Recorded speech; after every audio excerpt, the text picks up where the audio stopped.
Okay guys, hello. Today we have a very exciting video.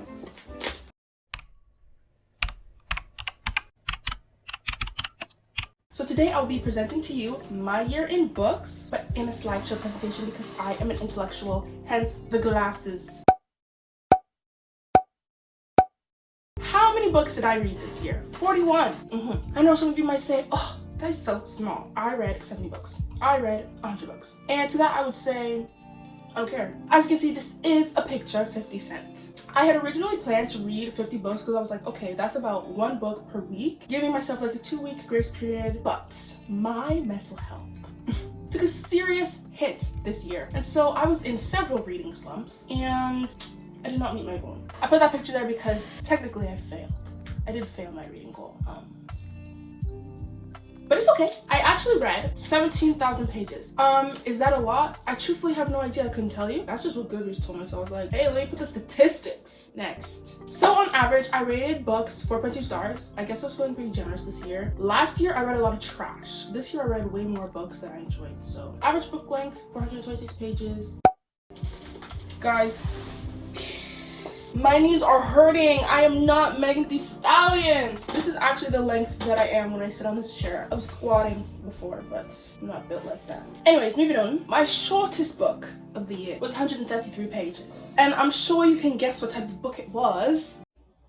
Now, I must admit, I was like, what the hell is this? I kind of enjoyed it. Like, I don't know. I finished it in like less than 2 hours, so.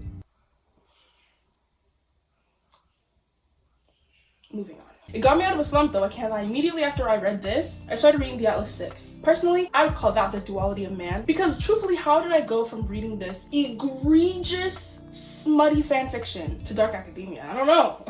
I don't know, but I did it. Anyways, next, at 803 pages, my longest book of the year, Crescent City. It also happened to be the most intense. I don't really know if that's even the right word, but that book, felt like it gave me heart palpitations, especially the entire second half. I literally read it in one sitting because I was like, oh my god, I was captivated. And then I also cried as well on top of the heart palpitations. Like, it was a lot. All right, next. The best book I ever read. The most popular video on my channel, I was tier ranking books, and I had said that that was the best book I had ever read. I read it at the beginning of 2022. It is now the beginning of 2023, and that is still the best book I have ever read. There are several books that have come close, but nothing really gave me the feelings that this book did. I think the book that has come the closest is Legendborn. I love Legendborn. My TikTok right now, I'm really in my Legendborn era. Y'all go check out my TikTok page if you haven't. I'm so mad I didn't read it sooner, but that's not what we're talking about right now. Back to the original point. Alone with You in the Ether by Olivia Blake is literally my favorite book. I've been putting people on, what can I say? I've been putting people on. I've been telling people to read this book and they read it and they like it. Like people in real life, people on the internet. You're welcome. That's what I do. Let me stop gassing myself. I would only recommend it if you actually like literary fiction. If you don't like pretentious writing, if you don't like character-driven plots, you're going to find this book boring. And I hate when people say that literary fiction is boring because it's not boring. It's just not for you. It's not the genre you prefer. To expect a genre fiction plot style in a literary fiction book is so dumb. The other day I posted a video about Normal People, which is another literary fiction book.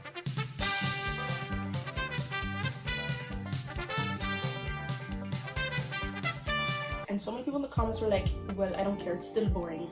It's still boring. I hated the characters, I hated the plot. And I'm like, okay, when it comes to literary fiction, to hate the characters or to hate the plot really doesn't make much sense to me. It's different when you're reading like a romance book. There's bias because it's usually told in first person, so obviously the character who is narrating to you, you're supposed to like them. And then also the love interest, they gas them up so much, you're supposed to like them. Literary fiction is almost always in third person, so it's more of like an objective character study. These characters are flawed, that's the whole point. And that's why the plot is character driven, because it's not really these plot points that need to be hit outside of the characters. It's the characters themselves that drive the plot forward. So to say that you find the plot boring doesn't make sense because like obviously it's character driven. And to say you don't like the characters is like obviously it's a literary fiction book. Do you know what I mean? Whereas if you read like fantasy, oh, somebody dies, these huge monsters attack, right? Those things would drive the plot forward. Or like in a romance book, there's the third act breakup. Do you know what I mean? Like these plot points don't exist in the literary fiction genre. Not usually anyway.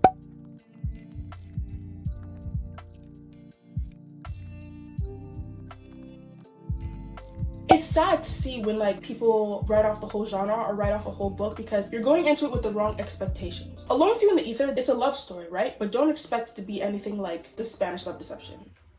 Please, because it's not.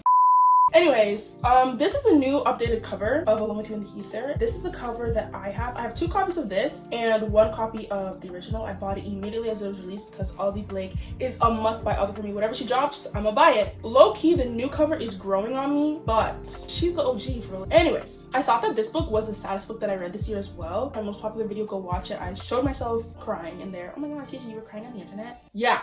Do you want to know what the saddest book I read this year was?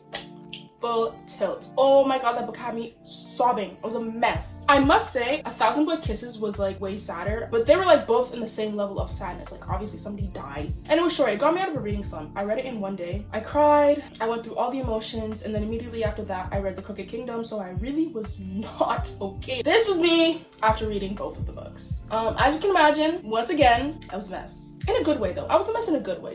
Alright, this book. It literally made me want to rip my eyes out, rip my hair out, tear off my skin, like, but it's so entertaining. I think I read this book in like 2 days, maybe less. I sped through this book. The main character, she's like super rich. She's like a huge it girl. She's like the Beyonce of London, or like the Rihanna of London. And the main character is black. Like, that's another thing. I really wanted to see myself in Magnolia. She could have easily been one of my favorite characters, but like so many times, I was like, girl, stand up. This man literally cheated on you. Why? If her spine was stronger, she would really be one of my favorite characters. I still love her though.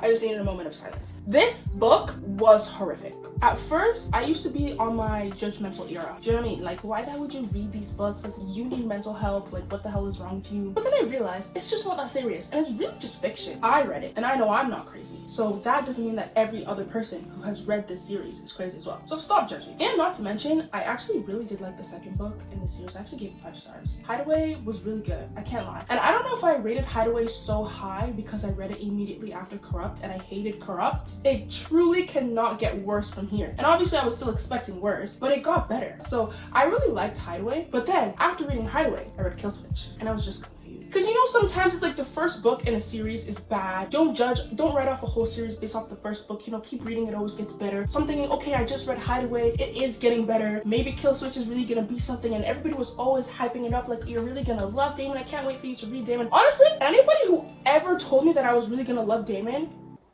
I'm so offended that you would actually even ever think that of me, because why? I can't even put into words how much I hate Kill Switch. I gave it 1 star. I wish I could have given it 0. He did not deserve a redemption arc at all. Just because you have a rough background does not give you an excuse to treat others the way he was treated. Like, he ruined the book. And honestly, Winter deserves so much more props. I was gonna say she's the most underrated girl in the series, but that's actually Banks. Like, let's be for real. Her book is the least talked about. She barely got any screen time in her own book. Like, her and Kai, their story was kind of shoved off to the side for Damon, for the waste of air that is Damon. That's a bit harsh, but anyway, Winter was able to literally put up with this guy for God knows how long with her disability on top of all that. And she's still out here alive and breathing. Like, props to Winter for real.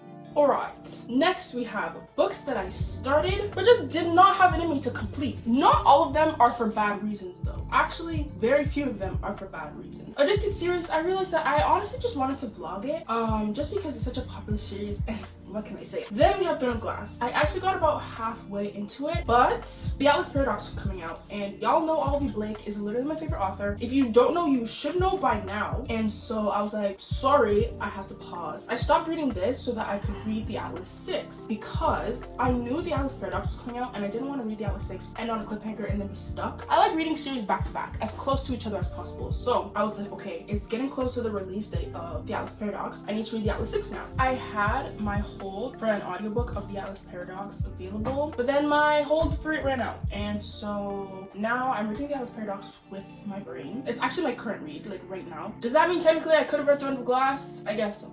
I'm very much a mood reader. Like, as soon as I'm in the mood for a different book, I just have to follow the call, I just have to follow the urge. Next we have Crescent City 2. I already told you guys why I didn't start it, so let's just swiftly move along. Then we have The Summer I Turned Pretty. I started reading this book and then I was like, what the hell? Like, I just wasn't enjoying it and I knew it wasn't my vibe. I'm sure if I read it while I was in elementary school or maybe even high school, I would have enjoyed it, but I felt like I was too old for it and I wasn't vibing with it anymore, so I was like, then Rival. I read Bully. I enjoyed it. My friend literally told me, she's like, Chichi, read Bully, but don't read Rival. You're not gonna like it. I didn't like it. I just wasn't feeling it. Like, I was just getting kind of bored and I had no motivation to read it. I literally read Bully in the same day and it was taking me a while to read Rival, so I was like, next, we have books I'm currently reading. I literally just said I'm currently reading The Alice Paradox. I made a Light Lark reading vlog, but I realized I hated it and I privated that video. But if any of you guys remember when I posted that reading vlog, I also started reading If We Were Villains at the same time. Because I hated Light Lark so much. I was like, you know what? I need something new. I need something fresh, just so that I don't fall into a reading slump. So that's why I started reading If We Were Villains. Then we have Honey and Spice. The problem with me is, like, I just borrow a bunch of audiobooks from my library at the same time. Obviously, I can't listen to all of them in the span of 2 weeks. And so that was my problem with Honey and Spice. I couldn't finish it in time. I'm still invested though. I'm still gonna keep reading eventually. Also currently reading Babel for the exact same reason. Had the audiobook, ran out of time with the audiobook.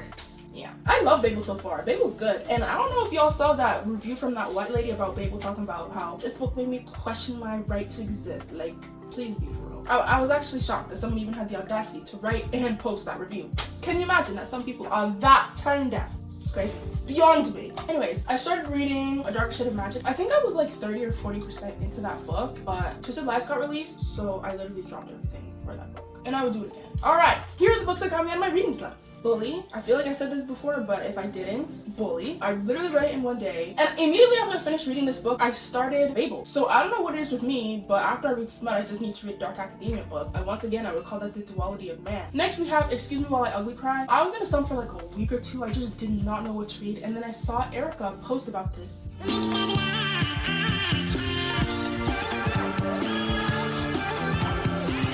The second I finished watching her TikTok, I downloaded the book and I started reading it and I finished it the next day.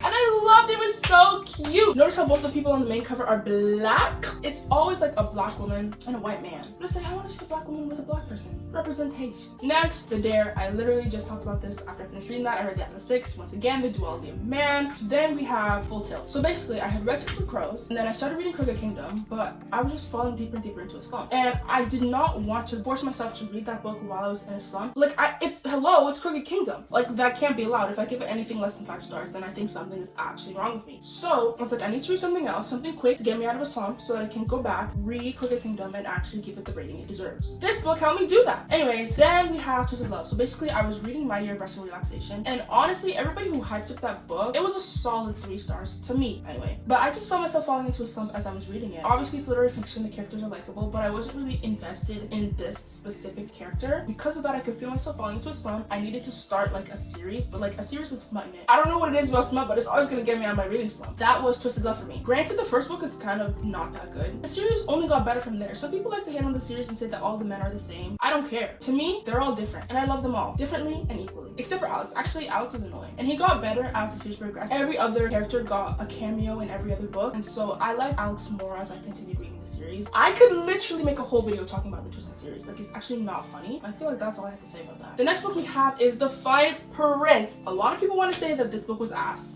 I just don't. Yes, we know that the second book is better than the first book, because Terms and Conditions was really that girl. But this book got me out of a slump. I finished reading Alone with You in the Ether. Once again, it was literally the best book I've ever read. So for like a month, I was reading and nothing could compare. I was reading Cersei. I still gave it 4 stars, but it just, like, it was not giving me Alone with You in the Ether level. So I was like, I need something that's gonna get me out of the slump, and that was The Fine Print. And then right after I read The Fine Print, I also read the Ravenhood trilogy. Phenomenal. Can I tell you a single plot point that occurred in that book? No, I have no clue what happened, but I loved it. I loved every second of it, and I cried. So, all right, next. I could talk about this for hours, but I won't. Josh Chen does not deserve a single ounce of hate. The gallons of hate that he receives on TikTok is beyond me. Was he out of pocket? Yeah, but not that out of pocket. Josh and Jules, like, they just had the most banter, like the best interactions with each other. Like, I just really loved reading them together. I feel like people don't even really hate him for real. They just hate him because other people hate him, and that's just not fair. This is an unpopular book that I love, and I think it needs way more hype. Basically, it's an urban fantasy, modern fantasy, Romeo and Juliet retelling. It has multiple point of views, multiple plot lines, takes place in New York, and it managed to have a happy ending. Like, which Romeo and Juliet book Also, because it's urban fantasy, it's really easy to like read and understand. It already takes place in our world, so there's not too much world building that like makes it confusing to like follow along. This is the original cover. This is actually the cover of the book that I have. I'm actually gonna show you my physical copy because it has pictures in it. This is my physical copy. She is so cute and beautiful and gorgeous. So I'm gonna show you some pictures. I have them like tabbed on the top. Example number 1, this is Sasha, Dimitri. Cute, cute, cute. Finally, to finish off this video, here are my favorite series of the year. Alice Paradox. I should have put the Alice 6, which is the first book in the series. I don't know why I put the second book of the series, but I'm really enjoying it so far. She said she's gonna make a 3rd book, so that's exciting. Then we have The Cruel Prince. Oh, The Cruel Prince literally became my personality for a solid like 8 months. I'm not even joking. It's so good. I still love it. It's one of my favorites to this day. The Twisted series, as much as I think the 1st book is not that good, the rest of the books in that series, they all got 5. Can't judge a book by its cover, can't judge a series by its first book. Then we have Six of Crows. I love Six of Crows. I recommend this book to anybody who has ears that will listen to me. They will say, oh, I want to get more into fantasy. I'm like, have you read Six of Crows? Read Six of Crows. Six of Crows is so good. Have you watched Money Heist? Did you like Money Heist? Read Six of Crows. Do you want to get back into reading? Read Six of Crows. Do you like books? Read Six of Crows. Do you want to read a book? Six of Crows. Do you want a book recommendation? Six of Crows. This is the last series I read this year. I'm so mad I didn't read it sooner. It's so good. I didn't put these in any particular order, by the way. Brie Matthews is now my favorite character. Used to be Jude Duarte. Used to also be Kaz Brekker, but now it's Brie Matthews. And I don't think that's gonna change for a long time. That's all, I guess. I don't have much else to say. Thank you for watching. I hope you enjoyed. Don't forget to like, comment, and subscribe. You know the vibes. Bye!